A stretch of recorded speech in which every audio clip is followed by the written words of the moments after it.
My spider friends.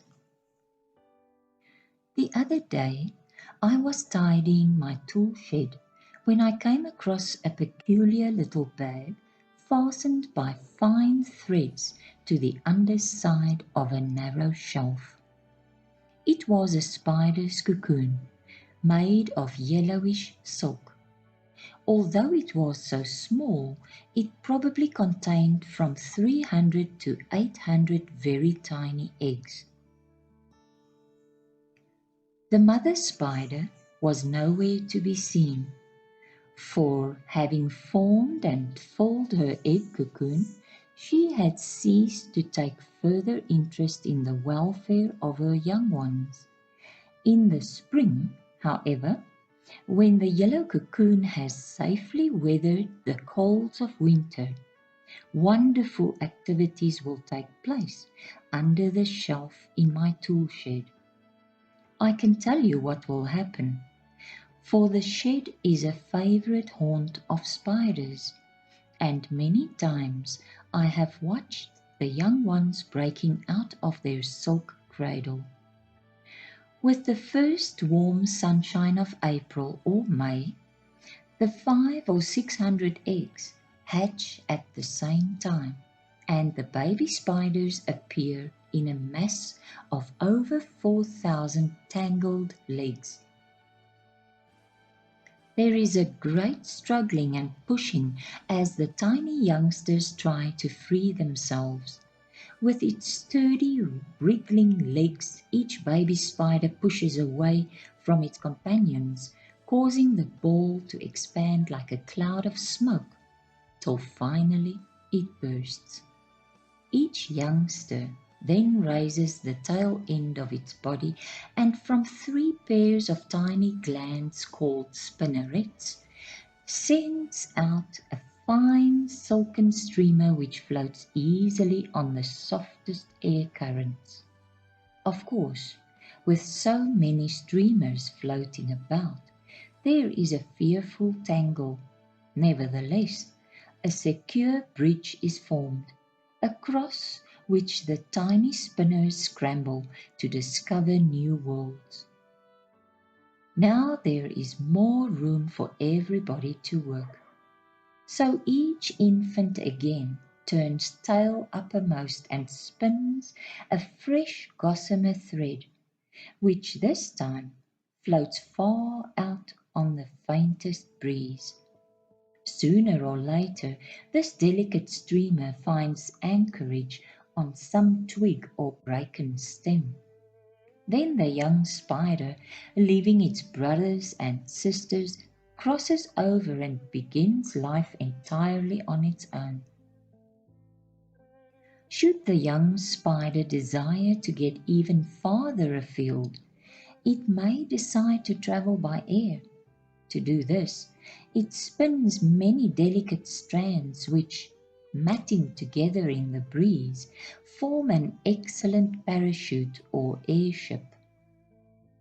Seizing the tangled threads, the tiny spinner drifts away over fields and ponds, streams and meadows, till it finds the best site on which to build its first home. If the airship becomes tangled in reeds or grasses, the little aeronaut leaves it and, spinning a fresh set of sails, continues its journey. Then, when it wishes to descend, the lines are hauled in and the glider floats gently to earth.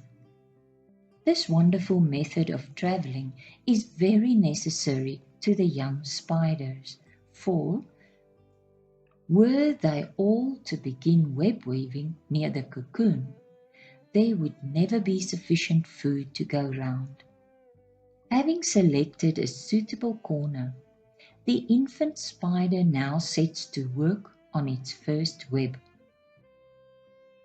Without any previous training, it weaves a tiny one about the size of a shilling, but it is as perfect and beautiful a web as that of a full-grown spider. At this early stage, the young spider does not occupy the usual position in the center of the web. It builds a silk-lined house at the edge with a communication cord that will at once give warning should anything touch the snare. When the first 3 or 4 flies have been caught and devoured, the hunter, becoming more ambitious, spins a fresh web which is able to catch larger and stronger insects. So it goes on.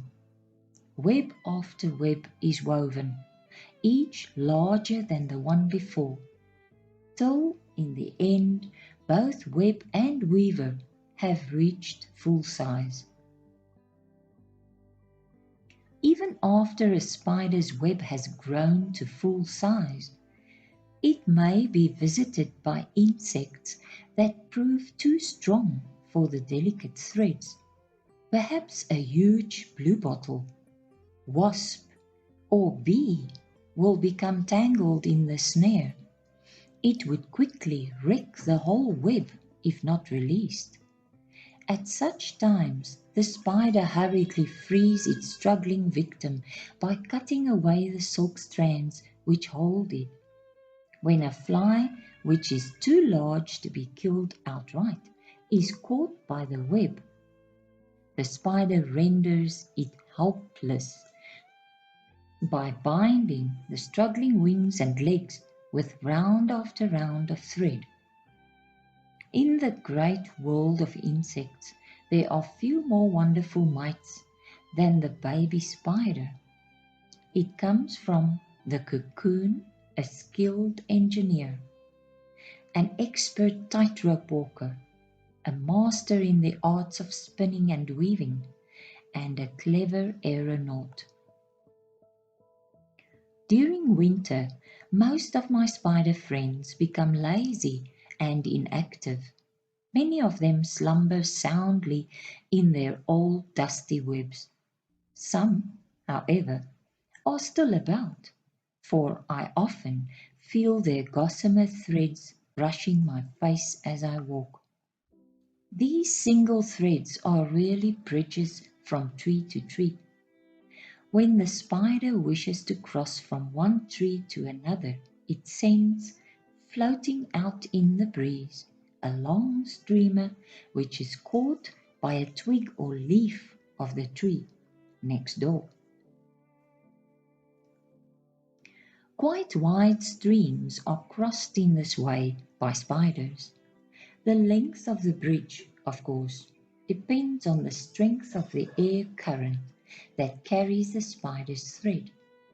In rainy or frosty weather, these streamers glisten and sparkle with countless spangles, while full webs look like patches of silver muslin, just as though pieces had been torn from fairies' dresses during their games among the trees. Let me now tell you about 1 or 2 spiders that do not bother with the spinning and weaving of elaborate snares. If you were to visit the rocky mount behind my hut during the warm days of summer, you would be sure to meet one of my most interesting spider friends.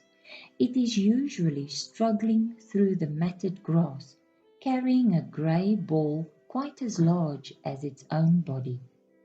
This is the wandering wolf spider bearing her precious egg ball.